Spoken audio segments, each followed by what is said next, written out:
Isso é uma baita de uma lição para nós. Em primeira instância, eles não tentam as soluções que o seu braço poderiam oferecê-los, mas eles já recorrem ao mestre. Os paroleiros, vambora, que hoje é dia de parola! Olá, nação paroleira, tudo bem com vocês? Espero que sim. Estamos aqui mais uma vez aterrissando a nossa nave paroleira para mais um super episódio, episódio número 242, começando tema novo, já aqui na reta final para este ano de 2025. Meninos, nós já levantamos os flaps para essa reta final de ano aqui? Eu não entendo nada de aviação, mas se você está falando, a gente já levantou. Ele está muito aeronáutico. Eu estou hoje aerodinâmico, vamos dizer assim. A gente está percebendo. Faz alguns anos.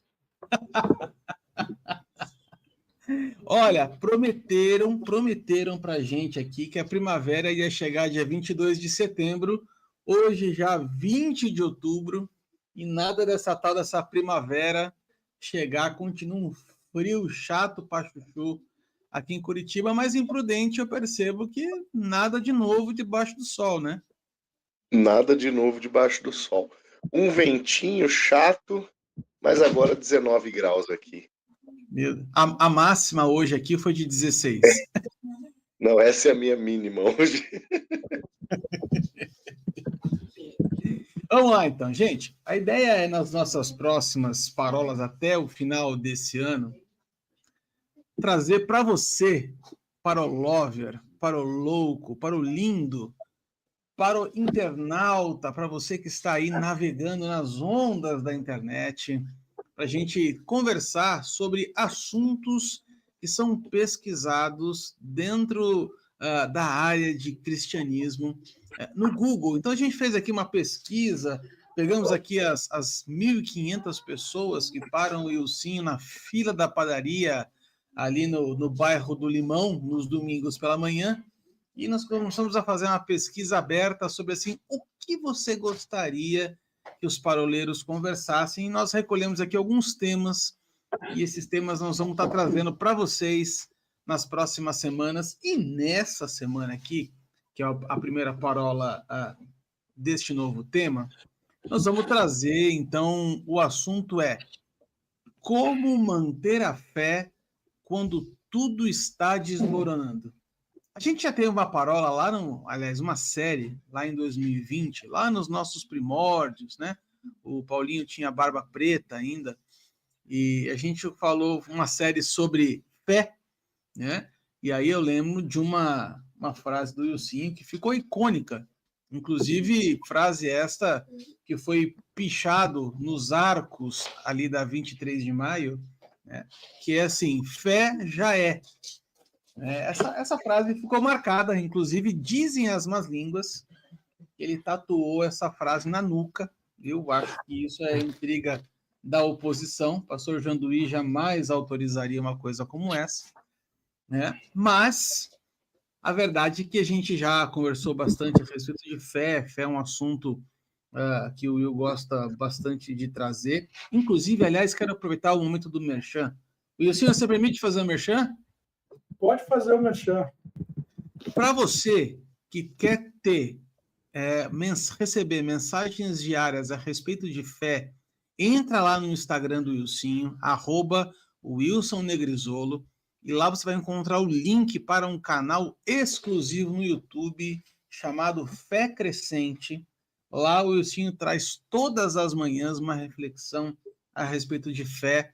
Então, se você quiser aproveitar essa oportunidade no final da parola, não agora, senão você vai perder o que nós estamos falando, mas no final da parola, você corre lá no Instagram do Wilsinho, @WilsonNegrisolo, para você se inscrever nesse canal do WhatsApp dele, o Fé Crescente. Bom, mas, para a gente entrar de vez no assunto e parar de enrolação, esse é um assunto que ele é muito prático, ele é muito real para os nossos dias. Acredito que vocês dois, assim como eu também, quando tenho os meus momentos aqui de discipulado, de tempo de mesa com os discípulos, com as ovelhas, via de regra a gente encontra não vou falar essa reclamação, né? Mas essa constatação, essa afirmação de que em algum momento na jornada essa pessoa fala assim, puxa, pastor, todo momento da minha vida que eu estou fraco na fé. E aí nós vamos conversando a respeito e nós vamos descobrindo que essa fraqueza na fé ela é consequência de circunstâncias adversas que vão acontecendo na vida dessa pessoa. E, de fato, né, circunstâncias más, dias maus, acontecem na vida de todo mundo, inclusive nas nossas. A gente não está imune a isso, não está isento a isso. Mas talvez hoje seja a oportunidade, queridos, da gente bater um papo assim de aconselhamento, né? Um papo prático. Como é que a gente consegue dizer para quem está nos acompanhando, para quem está nos ouvindo lá pelo Spotify também, alguns passos, algumas estratégias, eu não vou dizer receita de bolo, porque não cabe isso, né? Mas como é que as pessoas que estão nos ouvindo conseguem gerenciar ou colocar a fé em prática em momentos de adversidade? Quem quer começar?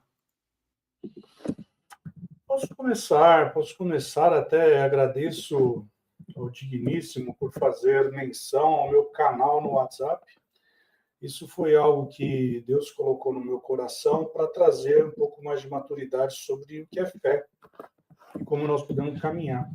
E esse é um tema que eu escrevi na semana passada, justamente com uma ilustração sobre a oração que persevera em um jogo de xadrez.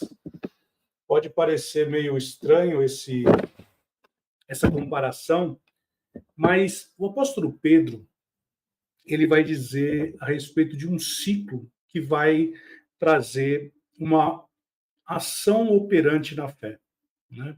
Então, quando a gente ora, infelizmente nós estamos vivendo uma geração micro-ondas, geração drive-thru, ou geração de delivery, onde você chamou, já quer que a coisa aconteça. Mas nós temos que entender que nem sempre aquilo que nós estamos orando, Deus ele vai entregar naquele exato momento. Deus ele tem que trabalhar alguns conceitos no nosso coração, e isso, o apóstolo Pedro vai dizer que isso gera no nosso coração perseverança. Não só a perseverança, mas ele vai trazer também esperança. E não somente esperança, e aí ele vai gerando uma maturidade e um amadurecimento em cada um de nós. Se nós pegarmos o livro de Tiago, Tiago ele vai fazer um contraponto com o próprio João. Porque Tiago ele vai dizer o seguinte, por que algumas orações não são ouvidas? E ele vai falar simplesmente porque essas orações elas servem para agradar o seu ego, o seu coração, e ele é motivo de muitas outras consequências. Já o apóstolo João ele vai trazer o seguinte, olha, se você quer uma oração que vai ter resposta, ela tem que estar alinhada com a vontade de Deus, ou seja, tem que estar alinhado com a própria palavra. Agora, nós também temos que entender algo maior nesse contexto. E aí é onde eu faço a brincadeira. Porque muitas vezes nós fazemos uma oração, e eu vou citar John Wesley aqui. John Wesley, certa vez, vou parafraseá-lo, e Paulinho com certeza vai ter a expressão exata, ele diz assim, que ele não sabe por qual razão, mas de algum modo Deus só age nessa terra mediante a oração de um justo, né? Então ele cita, na verdade, aquilo que está em Salmo 115, 16. Mas olha que interessante. Se você parar para pensar, imagina que nós estamos indo por uma rodovia. E essa rodovia, ela está indo a um destino. E muitas vezes nós precisamos parar para abastecer. E nós estamos abastecendo e algo acontece naquilo. Olha que interessante. Você vai chegar naquele destino, mas nesse percurso, o que eu denomino como processo, você tem que passar por estações. Então, existem fases na nossa vida que Deus ele vai entregar aquilo que ele te prometeu na sua palavra, mas você também tem que entender se você já está maduro o suficiente para receber aquilo que você está falando, né? Então, olha que interessante isso. Quando nós estamos na caminhada, nesse processo, e eu gosto, eu sei que o Paulinho ele não é adepto de outras versões ou traduções, ou paráfrases, mas eu gosto da paráfrase da Bíblia TPT, que ela diz assim, quando Paulo está dizendo a Timóteo, olha, você recebeu uma profecia por imposição de mãos, isso te ativou o ministério, e saiba que essa profecia está em processo de cumprimento. Olha que interessante. Nessa paráfrase da Bíblia TPT diz assim, ela está em processo de cumprimento. Isso me faz entender que quando eu estou orando, quando eu estou declarando, quando eu estou confessando, quando eu estou buscando a presença do Senhor, trazendo a existência, como Abraão fez, eu tenho que entender, no fundo, que isso é como um tabuleiro de xadrez, porque quando eu orei, eu ativo coisas no reino do Espírito. Então, coisas precisam se movimentar. E a primeira coisa que precisa se movimentar é o meu caráter, é o meu amadurecimento. Será que eu estou preparado para receber aquilo? Será que aquilo que eu vou receber vai causar o quê no meu coração? E é basicamente aquele exemplo esdrúxulo, né? O rapaz que começa a orar para que tenha uma casa na praia. E Deus o abençoa, ele dá uma casa na praia. E ele para de ir para o culto. E aí, muitas vezes, as pessoas falam assim, então não foi Deus quem deu a casa? Não, peraí. Deus, ele ouviu o coração dele. E aí, se nós pararmos para pensar, na antiga aliança, nós temos o rei que ele vira-se para a parede, ele chora quando o profeta Isaías entrega uma palavra para ele, dizendo, olha, põe a tua casa em ordem, porque o Senhor vai te recolher, né? E aí ele vira para a parede, ele chora, isso toca o coração de Deus. E talvez você olhe e fale assim, poxa, mas esse rei foi o pior rei que Israel já teve. Sim, é verdade. Da mesma forma como o povo de Israel orou e clamou porque queria um rei, e foi-lhe dado Saul, o pior rei. Porque, na verdade, Saul, ele era bom aos olhos dos homens, mas não era bom aos olhos do Senhor. E se você parar para pensar em todos esses exemplos que eu estou dando, o que isso tem a ver quando a nossa fé está desmoronando ou quando as circunstâncias estão dizendo não? Bom, a Bíblia diz que a fé vem pelo ouvir e ouvir a palavra de Deus. Quando nós vamos pegar, quando Tiago e Pedro estão presos, a Bíblia vai dizer que eles de forma uníssona, eles de forma constante, eles não cessaram de orar. Se você parar para pensar, aquela mulher aquela viúva diante do juiz iníquo, ela fala assim, eu não vou cessar com a minha fé perturbante, eu vou continuar orando. Paulo vai dizer, cessar sem orar. Então, quando tudo está desmoronando, eu tenho que me ancorar naquilo que é a minha própria âncora, Cristo. Para mim é isso, Arthur. Então, quando nós oramos, nós temos um processo de amadurecimento naquilo que nós oramos. E eu me lembro, certa vez, numa lanchonete, tinha um quadro desse tamanho muito bonito, dizendo assim, esse é o resultado de orações que eu fiz no passado. Então, isso mexe muito, porque existe um processo entre você dobrar o joelho, orar, e o Senhor te entregar. Talvez esse processo seja o teu coração, se você está apto para receber aquilo que o Senhor tem para te dar. Você já está maduro o suficiente para isso? Quando o Will usa o termo ancorar, né, naquele que é o nosso alicerce, que é Cristo, eu me lembro de 3 passagens da palavra do Senhor que eu queria usar como exemplo aqui.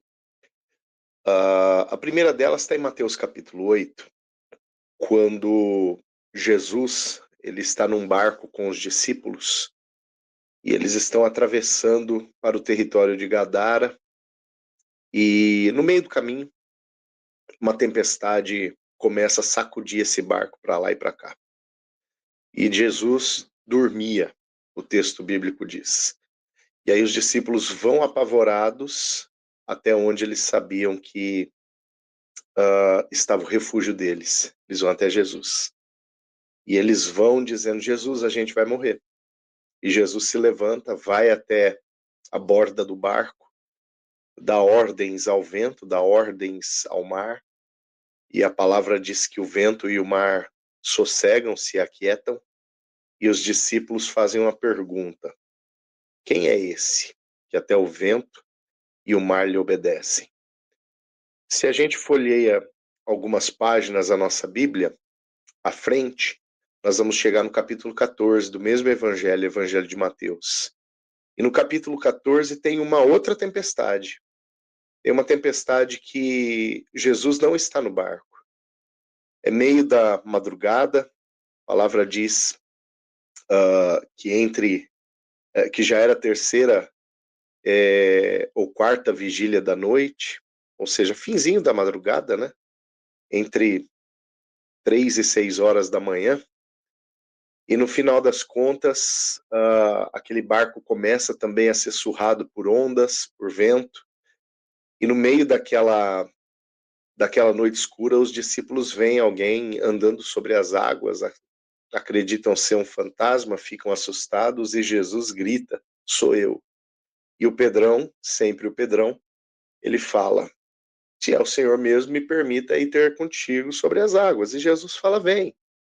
E o Pedro sai andando em cima da água, e andar sobre a água é bem legal, até ele descobrir a loucura que ele está fazendo. Né? Tá de noite, tá ventando, tá chovendo, tá escuro. O que ele está fazendo é completamente fora de lógica. Aí bate o medão no Pedro. E o Pedro começa a afundar. E aí Pedro faz a mesma coisa que os discípulos fizeram na tempestade anterior. Recorre a Jesus. Mestre, me salve, Pedro fala. E aí Jesus estende a mão para ele, como Jesus fez na primeira tempestade, dando uma ordem ao vento e fazendo com que tudo sossegue. Jesus estende agora a mão a Pedro e faz com que o coração de Pedro sossegue. E o curioso é que quando esses discípulos, quando Jesus e Pedro chegam no barco, os discípulos, eles também têm uma fala. Você lembra que lá em Mateus 8, a fala deles é uma pergunta? Quem é esse que até o vento e o mar obedecem? Agora, algum tempo depois, não sei quanto tempo, o texto bíblico não dá muita margem para a gente saber exatamente quanto tempo depois, mas algum tempo depois, eles mesmos respondem aquela pergunta que eles fizeram antes. Porque aqui em Mateus 14 eles dizem, verdadeiramente este é o Filho de Deus.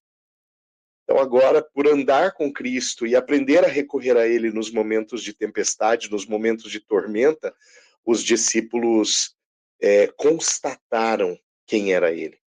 E no meio desses dois textos, eu falei de Mateus 8, falei de Mateus 14, no meio desses dois textos está Mateus 11.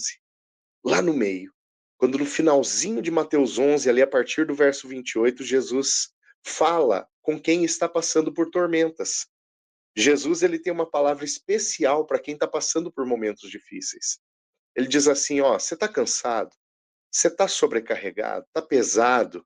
Né? Sobrecarga pressupõe um sobrepeso, um peso acima daquilo que é suportável. Ele diz, é assim que você está? Então vem até mim. Joga aqui no meu pé o teu fardo, joga essa sobrecarga, joga esse sobrepeso e toma o meu jugo que é suave e leve. Né? Jesus faz esse convite para quem está passando por um momento de tempestade, por um momento de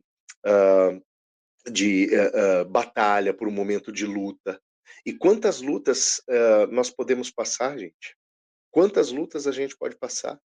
Sabe, são quantas áreas, para pensar nas áreas nas áreas da sua vida, você que está acompanhando a gente aqui, para pensar nas áreas da sua vida. Se você é um estudante, se você é um profissional de alguma área, né, se você é pai, se você é mãe, se você, enfim, é avô, avó, você tem boletos para pagar, né, você tem demandas para resolver, se você é um patrão e tem uma empresa para tocar, enfim, são inúmeras as áreas da nossa vida, aquelas que a gente tem responsabilidade, ministério e tantas outras coisas com as quais o tempo todo nós precisamos nos preocupar e em algum momento a coisa pode fugir daquilo que no nosso entendimento estaria, entre aspas, controlado, né?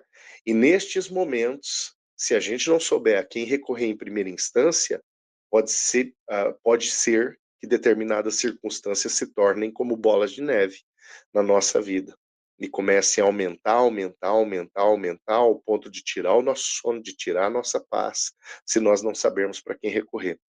O que me anima nesses textos que eu mencionei, tanto lá de Mateus 11 quanto Mateus 14, é o fato de aqueles que estão envolvidos pela tempestade sabem a quem recorrer em primeira instância, sabe? Ao invés de abrir um guarda-chuva, né? Tá chovendo, vou abrir um guarda-chuva. A turma correu para Jesus, sabe? Ao invés de gritar por uma boia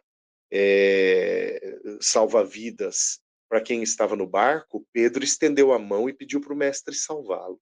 Sabe, o que me anima nestes dois episódios é o fato de que os discípulos, eles não estão isentos do medo, eles não estão isentos do risco real que eles passavam naquelas circunstâncias de vulnerabilidade, eles não estão isentos disso.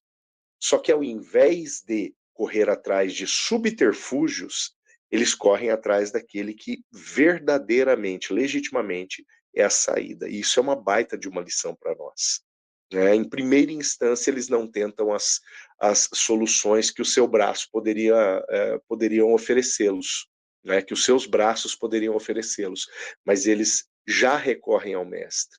E aí, então, eu faço coro com aquilo que o Will falou, né? Logo no início. Quando nós estamos em circunstâncias de desmoronamento, né? A pergunta que o Arthur fez foi essa, né? Como que a gente tem fé quando tudo está desmoronando? Quando a circunstância de desmoronamento, de tempestade, de descontrole está ao nosso redor, a quem ou ao que nós temos recorrido primeiro, né? Sem sombra de dúvidas, se temos recorrido ao Senhor, direção não nos vai faltar. Por quê? Porque se recorremos ao Senhor, nós estamos debaixo de uma promessa: buscar-me-eis e me achareis quando me buscardes de todo o vosso coração. Serei achado de vós e farei mudar a vossa sorte. Jeremias 29:13. E só abrindo um parêntese aqui, e já fecho esse parêntese. Vocês veem o nível de respeito que existe nesta roda 2D de parola, né? O Wilson, no começo da sua fala, com toda essa cara larga, ele diz assim: eu sei que o Paulinho não gosta de tradução de versão da Bíblia, mas mesmo assim eu vou usar essa bagaça. É isso, é um coração. Olha como você foi, perdão, eu pedi data vênia, eu demonstrei o meu respeito a você, falei, olha, eu sei que o Paulinho, ele não gosta disso, mas para que eu possa explanar o que eu vou fazer, ainda eu citei, isso é uma paráfrase, para que aqueles que nos estão ouvindo, para ver que não há uma animosidade entre nós, mas você fez questão de demonstrar para o público, para os internautas, para os intergalácticos que há. Então, o que eu posso fazer? Estamos trazendo os bastidores à tona. Os bastidores estão vindo à tona aqui hoje. Como diria um certo filósofo, que diremos, pois, acerca destas coisas? Em outras palavras, o Wilson disse assim: eu sei que o Paulinho não gosta, mas dane-se. Tô nem aí. Né? Como diz um outro filósofo por aí, ema. Depois da teologia da dona Florinda na semana passada, agora o ema. E virou recorte. Como que virou recorte a teologia da dona Florinda, cara? Não tinha nada melhor que eu falei, não. Eu sei que era a minha vez do recorte, mas será que eu não falei nada melhor? Aquilo foi sensacional, cara. Ei, vocês estavam falando a respeito da onde buscar e tudo mais, mas eu quero dar, quem sabe, uns 2 passos atrás aqui. Afinal de contas, nós estamos aqui num papo de gabinete hoje, né? E eu acho que as próximas parolas vão muito nesse tom de papo de gabinete. E sempre que eu me confronto com uma situação como essa, de alguém chegar para mim nesse momento, a primeira coisa que a gente tem que pensar e confrontar a pessoa que está conosco é: será que você não se colocou nessa posição? Né? Por quê? Porque muitas vezes, gente, quando a gente fala, e aqui eu não estou diminuindo a fala de nenhum de vocês dois, muito pelo contrário, né, com a máxima vênia e respeito, mas às vezes a gente vem com uma resposta teológica bem bacana, bem bonita, Ó, só Mas, falar uma coisa, esse negócio de vênia hoje não está funcionando muito, não, tá? Vossa Excelência é um corrupto. Vocês lembram dessa frase? Não foi corrupto. Vossa Excelência é um safado. De É um safado. Fernando Collor de Mello. Então, Que incrível o respeito. Aí que eu decidi, vou ser advogado para falar palavras assim, para não ser falar palavras chulas. pronto. Exatamente. Com educação. Com educação. Mas voltando a isso, né? Existem duas coisas que podem estar acontecendo, né? A primeira coisa é a pessoa ela realmente, de fato, ela é uma vítima da circunstância que está desmoronando à volta dela, não sabe o que fazer, enfim. Mas existe uma outra vertente também, uma outra perspectiva de que é que tudo está desmoronando por conta de más escolhas e más decisões da pessoa em si. O fato é que, meninos, e aí vocês vão concordar comigo, que quem está no olho do furacão, né, quem está com a unha encravada e não consegue andar, ela parece que tem uma crise dos seus 5 sentidos. O que eu quero dizer com uma crise dos 5 sentidos? É uma pessoa que para de ouvir a Deus, ela fala assim, Deus não fala mais comigo. É uma pessoa que para de ver aquilo que Deus tem feito à volta dela, eu só estou vendo coisa ruim. É uma pessoa que para de sentir Deus e fala assim, nossa, mas eu não sinto mais que Deus está comigo. É uma pessoa que perde o paladar, ela perde a fome da presença de Deus, porque a dor faz isso. A dor faz com que ela pare de comer, ela pare de beber, ela pare de dormir, ela pare de escutar Deus, ela para de escutar, de sentir a presença de Deus. E eu acho que aqui, gente, é que está o grande X da questão. Porque existem situações de discipulado, de conversa, de gabinete, que a gente sabe que frases bem elaboradas não mudam a realidade das pessoas, né? Eu chegar para esta pessoa e trazer um compêndio teológico a respeito de como ele deve posicionar a sua fé, não vai tirar essa pessoa da crise, né? E aí eu vejo algumas coisas que vale a pena a gente trazer à baila dessa conversa, que são questões práticas, como, por exemplo, a pessoa que está com tudo desmoronando, ela tende a se isolar do relacionamento com outras pessoas. Então, via de regra, você pode perceber, a ovelha sumiu, tem problema no meio aí. Engraçado que isso acontece, inclusive, na vida real, animal, né, vamos dizer assim, né? O boizinho lá, quando ele sai de perto do rebanho, ou ele está doente, ou ele está com alguma situação que precisa que ele se isola automaticamente, com a ovelhinha acontece a mesma coisa. Mas eu acho que um dos nossos papéis, né, e aí pastoralmente falando, é trazer a consciência dessa pessoa que ela precisa retornar para o convívio, para que, de repente, na multidão de conselhos, ela consiga também encontrar uma saída de sabedoria. Um outro aspecto é, tudo está desmoronando. Ok. Qual é o seu papel para parar de fazer desmoronar as coisas? Porque tem muitas questões que também vão de posicionamento das pessoas. E aí eu gosto muito de uma expressão que o Senhor usa, que é a questão da fé prática, né? A fé, ela precisa ser declarada? Sim, ela precisa ser declarada. Mas para ser declarada, primeiro eu preciso saber o que eu tenho que declarar. Então, passa por uma decisão prática e real de relacionamento com a palavra.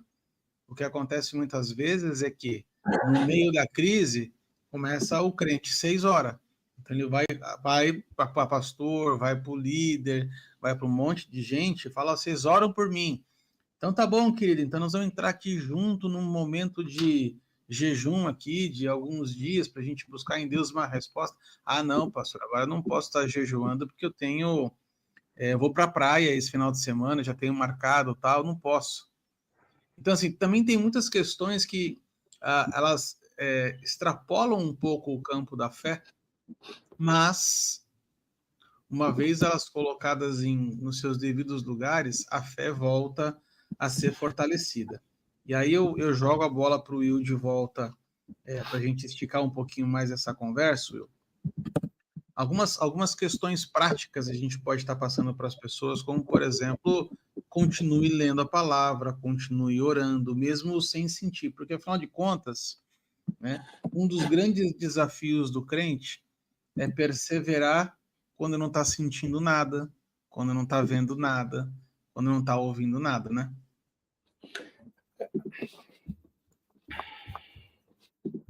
Você falou algo que é muito importante, né? Porque, na verdade, a gente confunde fé com sentimento. E a Bíblia vai dizer por 4 vezes a respeito de o justo vive pela fé, ou o justo vive da fé. E um outro versículo vai dizer que nós não vivemos daquilo que nós vemos, mas daquilo que nós cremos. Então, dentro desses dois pilares, a Bíblia nos mostra que nós temos que viver num ambiente de fé, num ambiente onde vai proporcionar uma caminhada de fé duradoura. Agora, você tocou num ponto importante, que é que muitas vezes as pessoas adotam uma postura e essa postura ela acaba aquilo que Provérbios de Salomão vai dizer, né, que o homem tolo pratica a sua tolice e ele joga para Deus essa responsabilidade, né? Então veja, olha que coisa maluca. Então assim, eu cometo erro e eu falo a culpa é tua, Deus. Agora olha que interessante. Ainda que isso aconteça, a Bíblia diz que Deus ele é poderoso para fazer infinitamente mais. Nós vemos na Bíblia homens que se arrependeram e Deus ele muda a rota, não a consequência do pecado, mas ele muda a rota para que essa pessoa avance. Bom, nesse contexto, aí a gente volta sobre como que eu devo me posicionar a respeito disso.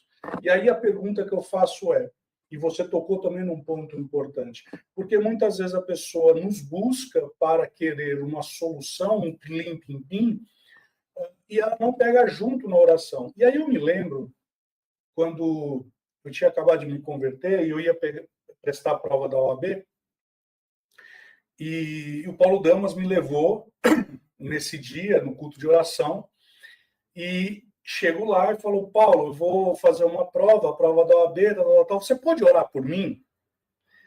E eu esperava justamente o que você falou, que ele ia pegar aquele meu pedido e ele ia orar. Ele dobrou o joelho e falou assim, bora lá, vamos orar junto. E eu virei e falei assim, não, pera, não é assim. Ele falou, não, é assim sim. Nós vamos orar junto. E aí é que está o pulo do gato. Porque se nós não ensinarmos as pessoas que elas devem caminhar nas suas próprias pernas, a fé vai ser uma muleta. E a muleta vai ser você. E isso não está correto, porque Deus ele espera que eu e você venhamos a ser filhos ruios e não fio-técnicos. E aí é que está o tema da questão. Por quê? Se eu não ensino, e aí você falou também do discipulado, se eu não ensino essa pessoa como descobrir na palavra questões que vão sustentar, suportar a minha fé naquele momento do processo, eu vou naufragar. E aí entra aquele versículo de Hebreus que vai dizer assim, que a fé não se lhes aproveitou porque não foi misturada, né? Ou seja, eles não tomaram a palavra como uma verdade, mas eles jogaram a fé para o outro. E a Bíblia vai dizer algo, que é um texto que muito provavelmente o Paulinho ele pode discorrer muito melhor, que é quando o Samuel ele diz assim, longe de mim de não orar por você, ou longe de mim pecar por não orar por você. E aqui é que está um tema também importante, porque a minha responsabilidade, né, como ministro, como crente, é de acompanhar você como os 4 amigos, descer você até Jesus, apresentar a palavra, porque é isso que eles fizeram. Eles foram, eles desceram até Jesus, pagaram o preço, porque, como diz Billy Graham, né, a salvação é de graça, mas o discipulado custa. Naquele caso lá, custou subir no telhado.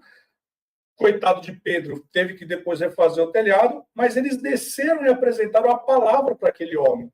E quando eles conhecem a palavra, o que eles fazem agora? Agora, pela tua fé, esse jovem foi curado. Esse jovem foi liberto. Esse jovem, ele foi salvo. Agora, jovem, você vai caminhar. Opa, Mateus capítulo 28.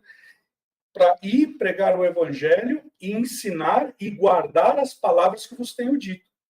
Então, veja, nós temos que parar, e aí vai tocar num tema bem delicado, que é aquela questão do pastoreio, e eu aprendi algo tremendo com o Paulinho, quando ele disse assim, existem ovelhas no meu aprisco que não são minhas ovelhas, e existem ovelhas em outro aprisco que são minhas. Então, aqui você começa a entender que no momento que as coisas estão rompendo, primeira coisa, eu tenho que sondar o meu coração. Quem foi que causou esse dano? Quem foi que causou essa situação? Fui eu? Ou isso é algo externo? Porque se for algo externo, a Bíblia diz que todas as coisas cooperam para o bem daqueles que amam ao Senhor. Deus ele vai reverter essa situação. Porque quando o Senhor mudou a sorte de Sião, eles ficaram como quem sonha. Então, os sonhos vão ser revertidos. Agora, se eu causei, bom, meu caminho qual é? Arrependimento. O meu papel qual é? Chegar aos pés do Senhor. Falar, Senhor, errei. Pequei contra ti, contra o céu e a terra. Senhor, agora eu preciso que o Senhor pegue junto comigo. E aqui vem algo tremendo que eu vou jogar uma bola para o Paulinho. As misericórdias do Senhor. Porque Deus ele não faz como eu faço ou como um homem faz. Naquele momento, o ímpeto qual é? Dizer o seguinte, mas também olha o que você fez. Deus ele não lança rosto. Deus ele não fala assim, rapaz, eu vou te ajudar, mas olha, não. Deus ele é um Deus de amor, Deus ele é um Deus de misericórdia, ele vai te acolher, te abraçar, simplesmente porque um coração quebrantado e contrito, o Senhor não despreza. Você não podia terminar de uma forma melhor para corroborar aquilo que eu já separei para conversar aqui, Will. O Arthur ele falou, né, de circunstâncias que pessoas mesmo provocam e acabam entrando nelas. E na hora eu me lembrei desse livro aqui, ó. Esse livro se chama Fundamentos Teológicos do Aconselhamento Bíblico e Suas Aplicações Práticas. É do John Barbler e do Nicholas Ealing, né? Esse livro eu tenho ele faz bastante tempo. E na hora eu saí procurando aqui um capítulo que me marcou muito, que toca exatamente nesse ponto, né? Circunstâncias das quais as pessoas querem sair, mas elas mesmas acabaram se colocando nesse capítulo, nessa circunstância. Nesse capítulo desse livro, os autores, né, eles falam acerca de Adão e Eva, né? E eles já dão uma deixa para nós que no fundo é um tanto quanto preocupante. Por que eu digo que é preocupante? Porque olha só, Adão e Eva, eles se viram, depois do pecado original, eles se viram aptos a serem banidos do jardim. Qual seria o caminho comum? A gente volta naquilo que você acabou de falar, Will, arrepender-se, voltar ao Senhor, né, buscar a misericórdia, o caminho comum seria esse. Mas o caminho comum, naquilo que diz respeito ao reino de Deus, não significa ser o caminho mais fácil. O arrependimento não é fácil. Sabe, reconhecer, eu errei. Deus, eu comi o fruto que eu não deveria comer. Eu errei, eu pisei na bola. Eu desapontei o Senhor. Né? Reconhecer isso não é o caminho mais fácil. Mas é o caminho que no reino é comum. Porque a mensagem primária do próprio evangelho é a mensagem do arrependimento. Qual que é a primeira pregação do evangelho? A primeira pregação do evangelho é a pregação de João Batista. Arrependei-vos. Essa é a palavra de João Batista. É a palavra que mais tarde, Apolo, lá em Atos 18, era a única palavra que Apolo pregava, e a palavra diz que ele era eloquente e poderoso né, nas suas palavras, conhecendo apenas a doutrina do batismo de João, ou seja, ele só conhecia uma doutrina de arrependimento. E a palavra diz que ele pregava, e muita gente se convertia ao evangelho por intermédio da pregação dele. Né? A mensagem do evangelho, a mensagem do arrependimento continua sendo a mensagem poderosa do evangelho e do ingresso ao reino de Deus. Tanto que reconhecer Cristo como Senhor e Salvador pressupõe que eu preciso ter um dono para eu andar na linha e pressupõe que eu preciso de um Salvador para consertar na minha vida tudo que eu estraguei no passado. Então é um pressuposto de arrependimento. Agora, o que o Adão e a Eva fizeram lá no começo? Um empurrou a culpa para o outro empurrou para a cobra e por aí foi o negócio. Né? Ô Adão, o que você fez? Não, foi a esposa que você me deu.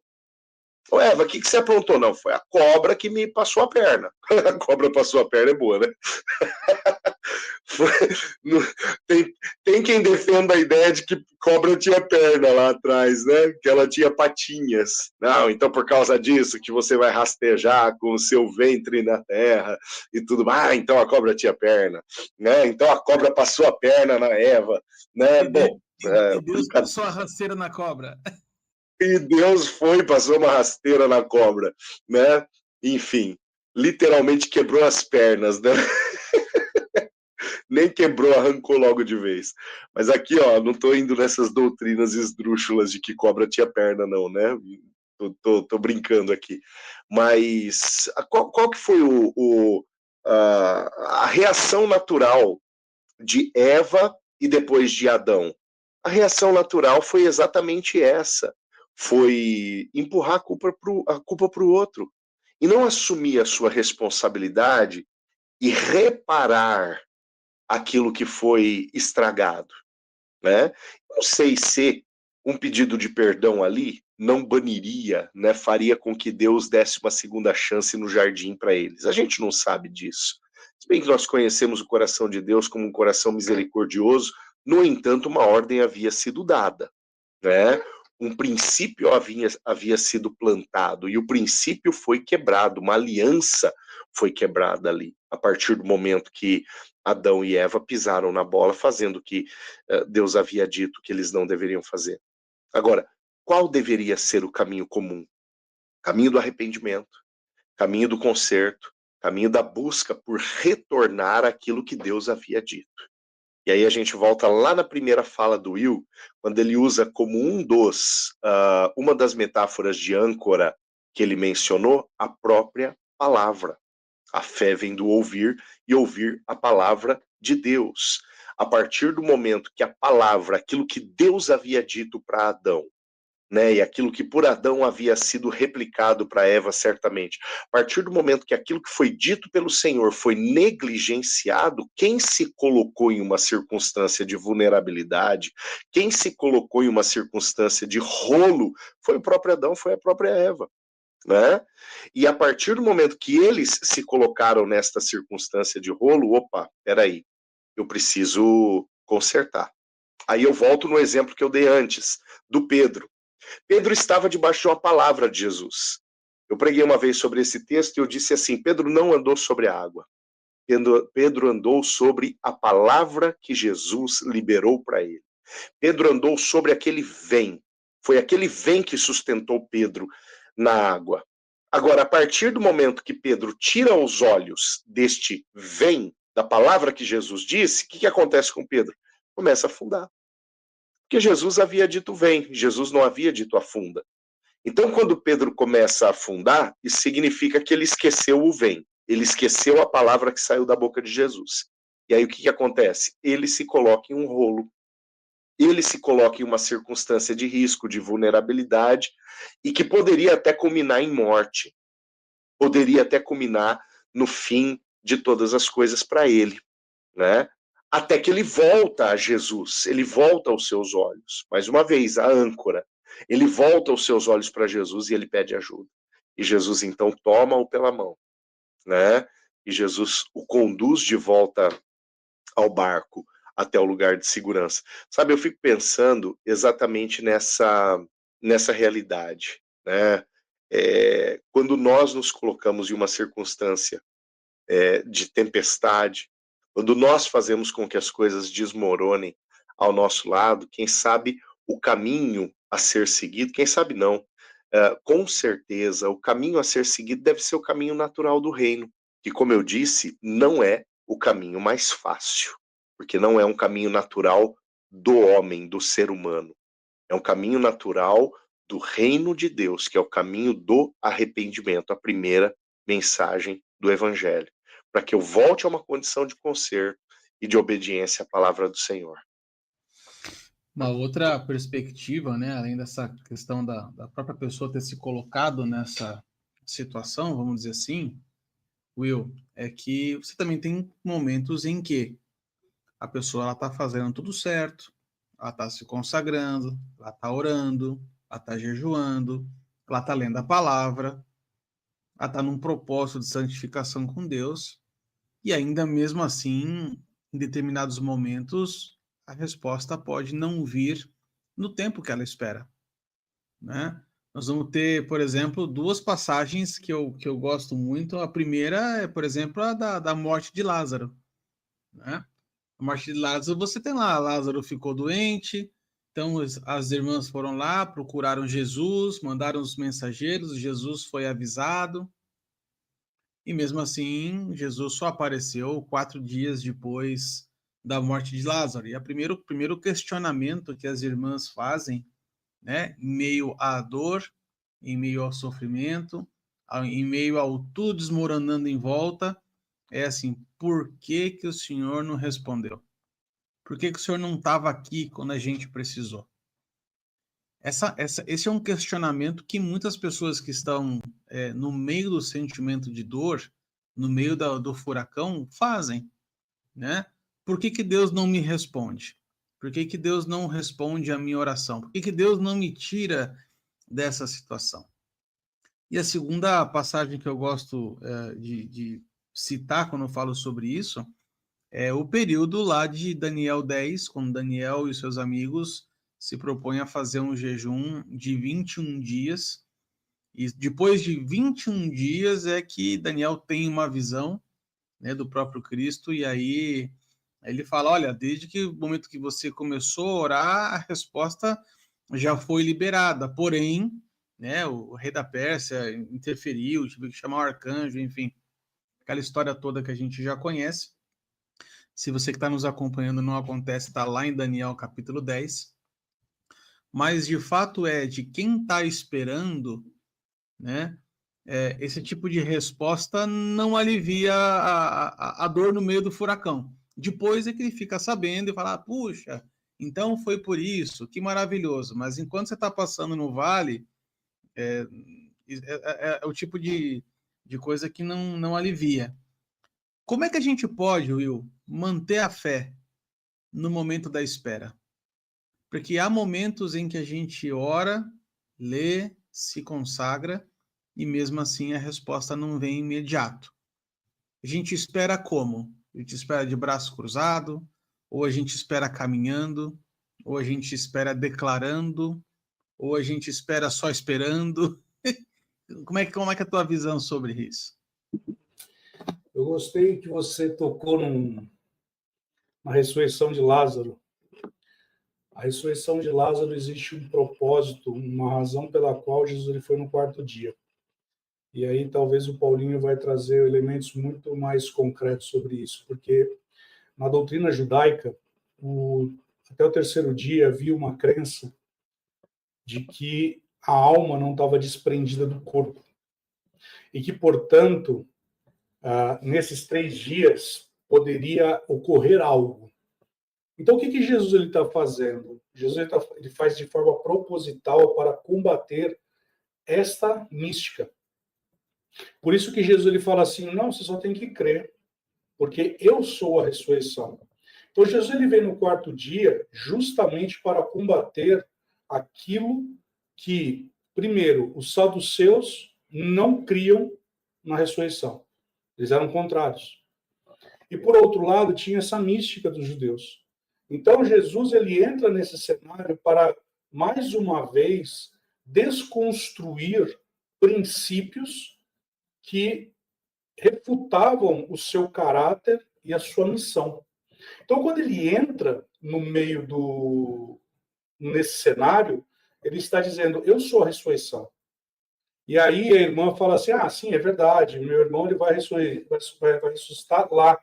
Ele fala, não, mas se você tivesse vindo, então ela fala do passado e do futuro, e Jesus está falando, não, eu sou o presente, porque eu sou o mesmo ontem, hoje e sou eternamente. Não sei, Paulinho, se você concorda com essa visão, mas é um estudo que eu fiz outro dia e me chamou muito a atenção sobre isso.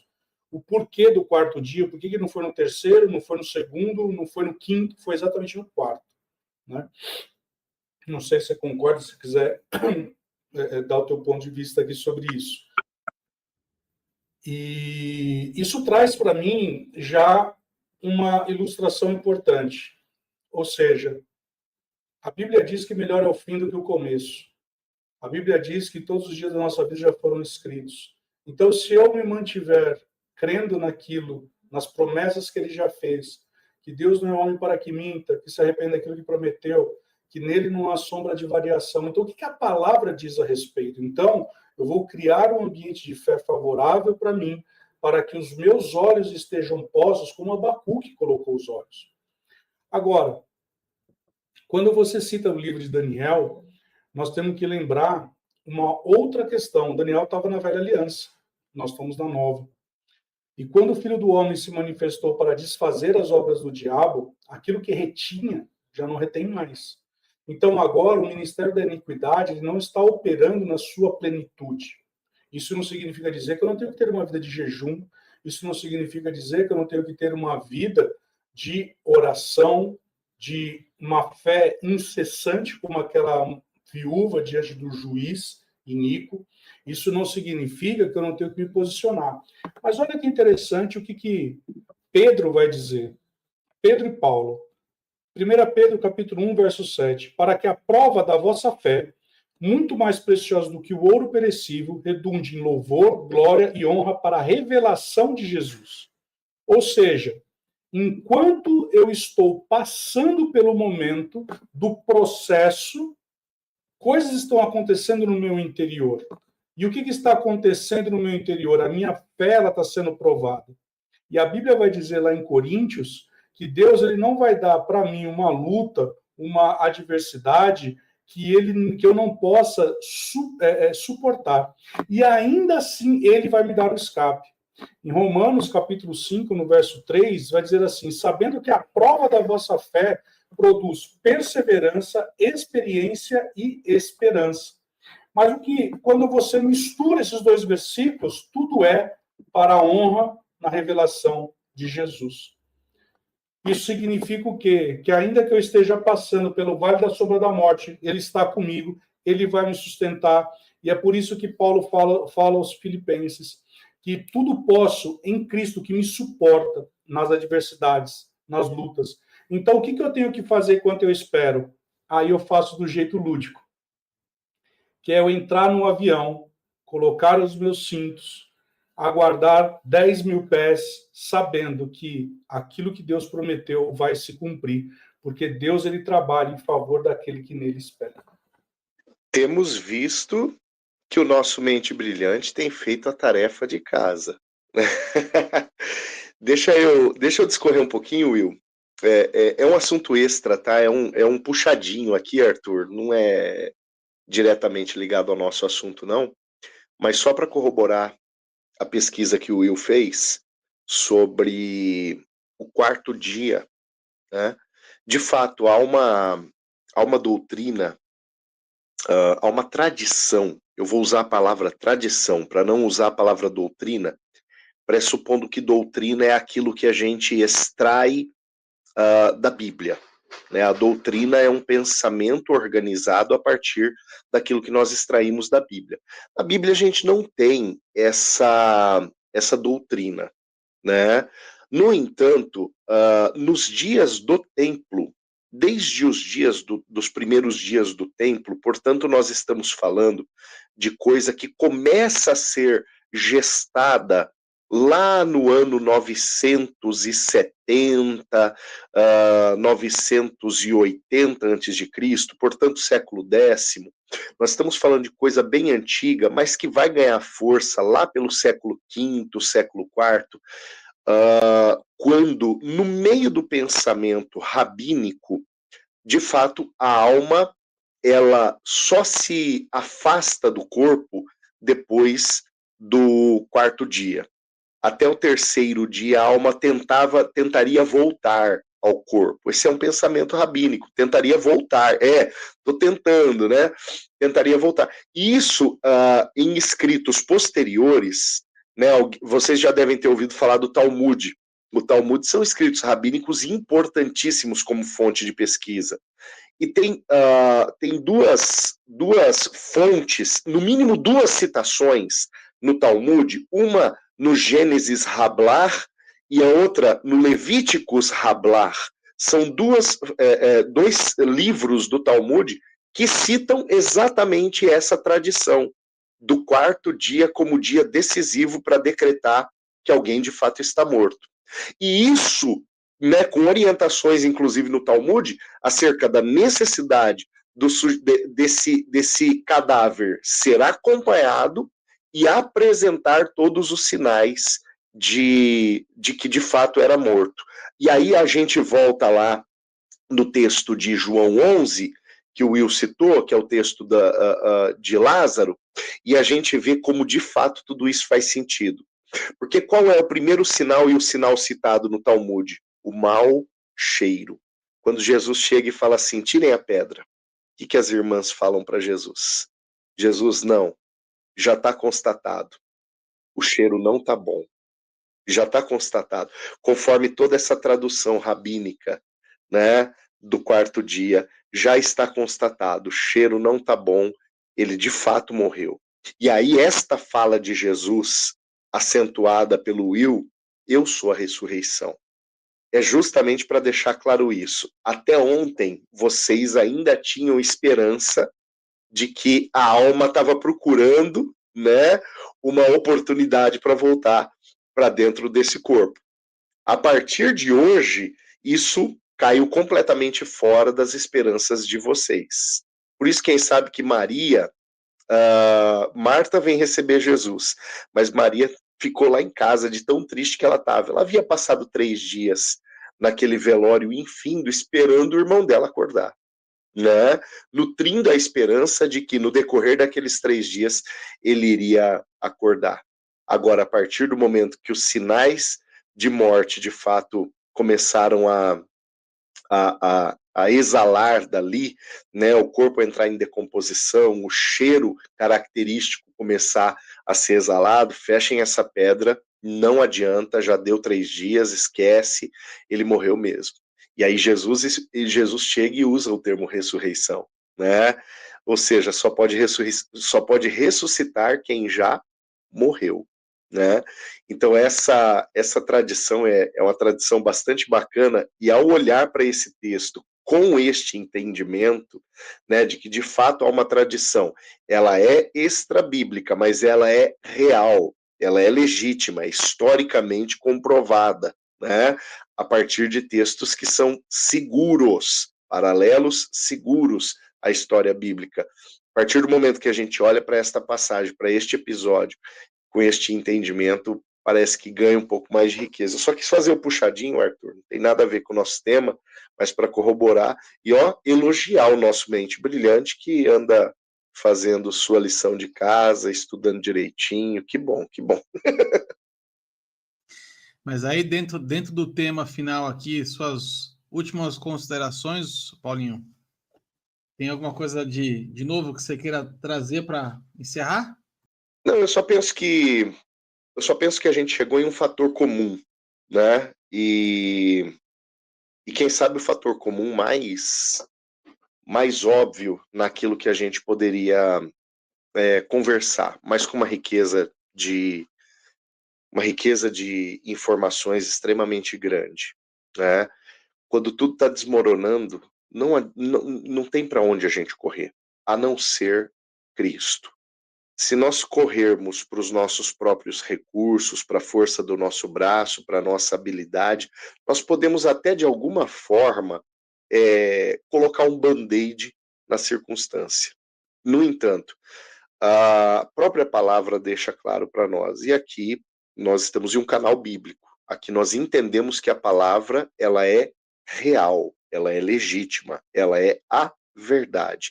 A própria palavra traz para nós o entendimento de que a solução, a bênção está naquilo que o Senhor diz. A bênção está naquilo que o Senhor estabelece. Um retorno à palavra, um retorno ao Senhor é uma prerrogativa de um retorno a uma condição de bênção e de prosperidade. Amém. Então fica aqui a nossa palavra final a respeito deste tema, né? Como ter fé quando tudo está desmoronando? Nosso conselho para você é: volte os seus olhos para o alto. Coloque o seu pensamento em Cristo. Professe a palavra. Professe aquilo que ele já tem prometido ao teu coração. Porque, na verdade, quando a ilustração que a gente já usa, né? Quando a circunstância te espreme, é o que tem dentro de você que vai ser colocado para fora. Então, se fica aqui a nossa dica para quem está nos ouvindo é: use o tempo bom para você se encher da palavra. Use os dias bons para você preencher com palavra, com intimidade, com tempo de oração, para que quando o dia mal chegue, você esteja preparado para ele e coloque para fora, declare aquilo que o Senhor já tem prometido ao seu coração. Não se isole, procura por pessoas de confiança, pessoas que possam não somente orar com você, mas caminhar ao seu lado, te ajudar neste momento difícil, e você certamente estará seguro diante dessas circunstâncias. E lembre-se, antes de mais nada, se de repente essa estação difícil está sendo causada por alguma escolha sua, por alguma decisão sua, escolha o lugar de arrependimento, caminho de arrependimento. O Senhor continua aguardando você no portão para você se encontrar com Ele novamente. Deus abençoe você. A gente se vê na próxima parola, se Deus quiser. E aqui embaixo já tem o nosso site, o www.osparoleiros.com.br. Nós estamos também no Spotify, não só em áudio, mas também em vídeo. Deus abençoe cada um de vocês. A gente se vê semana que vem com mais uma parola aleatória. Um abraço. Tchau, tchau.